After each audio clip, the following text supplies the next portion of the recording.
এখানে একটা গুরুত্বপূর্ণ শিক্ষা আছে, যে শিক্ষাটা আমাদের নিতে হবে। সেটি হচ্ছে এই একই কাজ যেন আমরা এখন থেকে আগামীতে না করি। যেই নেতা কর্মীরা তার উপরে এত ভরসা করত, তাদেরকে খোলা মাঠে রেখে ভয়ে হেলিকপ্টার করে দেশ ছেড়ে পালিয়েছে। মনে করেন একটা দল 5 বছর ক্ষমতায় আছে, একটা দল পরবর্তীতে 5 বছরে ক্ষমতায় আসলো। ওই দলটা যখন ক্ষমতায়, দলের সবাইকে যা ইচ্ছা তাই করছে। আবার দল যখন ক্ষমতায় গেল, তখন যা ইচ্ছা তাই করছে।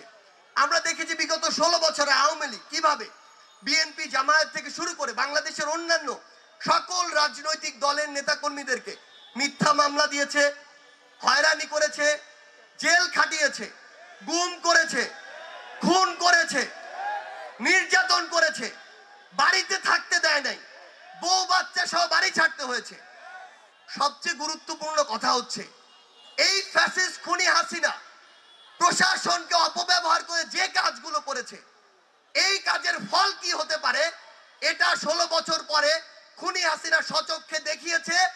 যেই নেতা কর্মীরা তার উপরে এত ভরসা করত, তাদেরকে খোলা মাঠে রেখে ভয়ে হেলিকপ্টার করে দেশ ছেড়ে পালিয়েছে। এখানে একটা গুরুত্বপূর্ণ শিক্ষা আছে, যে শিক্ষাটা আমাদের নিতে হবে। সেটি হচ্ছে এই একই কাজ যেন আমরা এখন থেকে আগামীতে না করি।